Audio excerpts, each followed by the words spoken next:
kilau iš tamsos, kur niekas nematė šviesos, kur širdis lūžo tyliai ir nieks neklausė kaip laikais. Naktis man buvo mokytoja, skausmas mano kelias, bet kiekvienas kritimas man suteikė daugiau jėgas. Aš stovėjau vienas, kai jis sakė, jis neatsilaikys, bet mano šešėlis buvo vienintelis, kuris neišdavė naktimis. Dabar einu be baimės, nežinau, ką reiškia dugnas. Jei nebyrėjau, ten nebebyrėsiu niekad daugiau. Nuo pelenų iki galiaus, nuo žaizdų iki šviesos. Aš pakilau iš to, kas kitiems būtų pabaiga.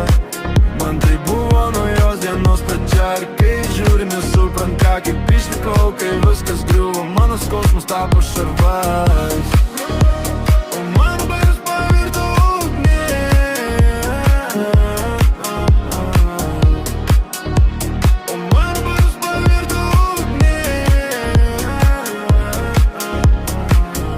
Aš negrįšiu į tom vietą, kurio manęs nemylėjo, kur žodžiai pjovė giliūnai, bet koks peilis galėjo.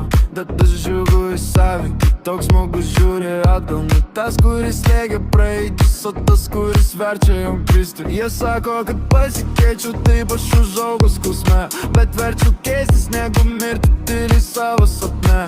Dabar tie, kurie juokiasi tyliai stebi iš tolo, nesuprato, aš išlikau, o jie liko be balso. Ir jie dar kartą žlugs mano dangus, aš jį pastatysiu iš naujo, nes aš jau žinau, kaip skausmas virsta jėga.